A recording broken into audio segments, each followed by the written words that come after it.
Je m'appelle Josie.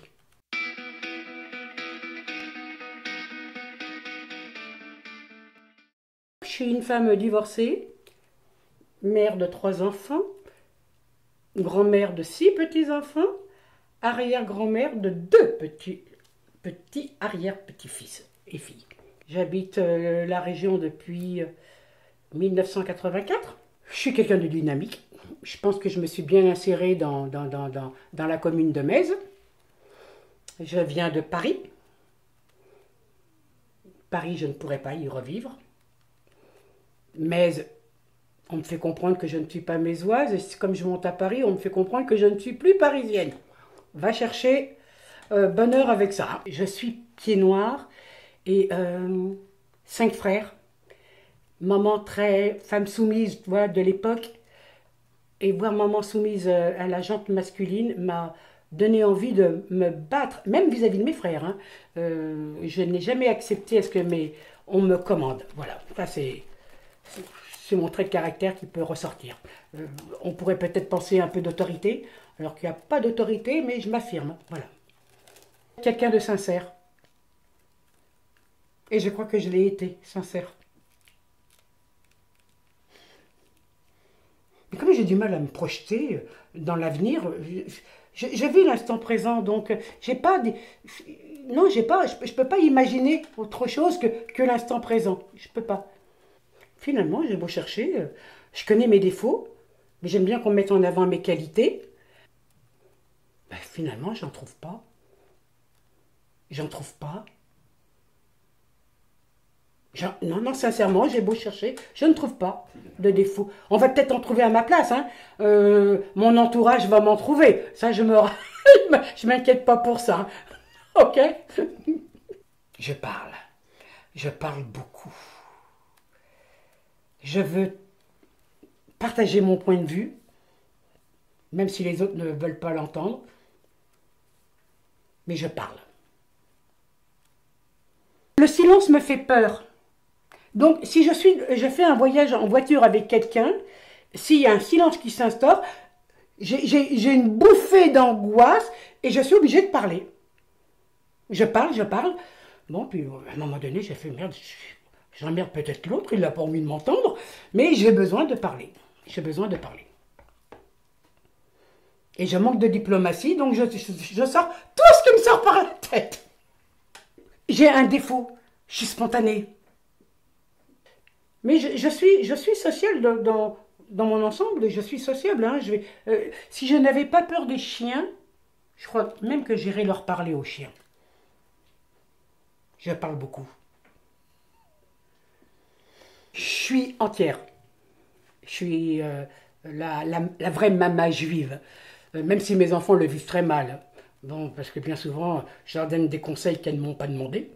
Et puis finalement, tu t'aperçois qu'elles ont raison. Elles m'ont rien demandé, pourquoi je leur donne un conseil? Mais je suis vraiment la maman juive. La bêtise humaine, l'injustice. Mais ça, je crois que tout le monde va vous répondre la même chose. Donc c'est vrai, mais la bêtise humaine.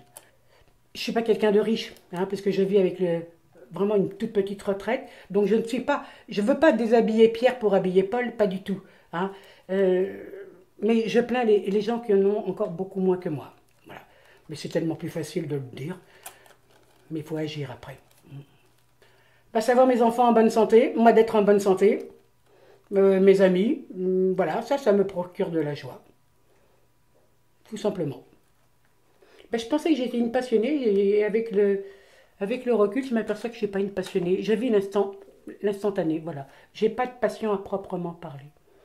À un moment donné, c'était le théâtre, parce que j'avais participé à une pièce qui avait eu pas mal de succès, entre guillemets. Et puis ensuite, je me suis occupée en tant que bénévole pour animer un atelier. Mais finalement, je crois que je l'ai fait pour ne pas laisser les enfants sur le carreau dehors, mais je ne l'ai pas fait par passion. Je l'ai fait pour les enfants. Moi, ça m'a apporté aussi un peu, si tu veux, parce que un enfant t'apporte, hein, un enfant t'apporte beaucoup. Mais j'ai pas de passion. Merci papa, merci maman. Vous m'avez donné un capital santé et j'essaye de le préserver. Donc, je marche, je bois pas, je fume plus. Je suis quelqu'un qui baisse pas les bras. peu de choses peuvent m'atteindre. Je suis comme le phénix. J'arrive toujours à renaître de mes cendres. Même si je tombe au fond, comme quelqu'un qui est en train de se noyer au fond d'une piscine, qui va donner un coup de pied pour remonter à la surface, ça c'est moi. Je me dis, il faut se battre et on va se battre. J'y arrive pas tout le temps, mais 90% j'y arrive. Je suis quelqu'un qui aime prévoir. Je n'aime pas être prise au dépourvu. Lorsque je m'en vais, il faut que tout soit bien, voilà. De l'instinct, j'en ai aussi vis-à-vis des personnes. J'arrive à savoir si on me passe de la pommade, si... Ça, j'arrive. Il m'est arrivé de me tromper, de ne pas aimer une personne et puis de m'apercevoir que je m'étais... Mais je n'ai aucun complexe, aucun, à me dire, là, tu as eu tort, et de revenir sur ma première intuition. Je n'ai pas d'amour-propre à ce niveau-là. J'ai tort, j'ai tort. Leur honnêteté et puis leur franchise. Je préfère qu'on me dise quelque chose bien en face. Je connais mes défauts, j'aimerais que les gens me parlent de mes qualités, mais si on me parle de mon défaut et qu'il est, si on me dit oh, « qu'est-ce que tu parles ?» ça ne me gêne pas, parce que je sais que c'est vrai. Ne fais pas de mal si tu ne veux pas que l'on t'en fasse. Voilà, c'est ma politique. Voilà. Je fais du mal. Consciemment ou inconsciemment, j'en fais. Celui qui n'en fait pas, qui me jette la première pierre. On en fait tous, par nos propos, par les mots que l'on jette des fois dans un moment de colère. On jette des mots comme ça, qu'on regrette, mais c'est trop tard. La personne, elle les a reçus en pleine poire. Bon, mais j'essaye, je dis bien j'essaye. L'honnêteté. L'honnêteté. Est-ce que c'est du fait que j'ai pas les moyens? Je suis matérialiste, oui, je le suis, ça. Je ne m'en cache pas. Mes difficultés, c'est payer son loyer, payer son gaz, son électricité. Là, je vais payer mon eau. J'attends toujours le dernier carat pour payer. Hein. Le chèque, il est prêt, mais j'attends avant de le poster. J'attends toujours le dernier carat. Bon, c'est ça. C'est se battre en disant, il faut pas qu'il m'arrive un coup dur. Il faut pas qu'il m'arrive, là j'ai eu le contrôle technique de mon véhicule, c'était pas prévu. Il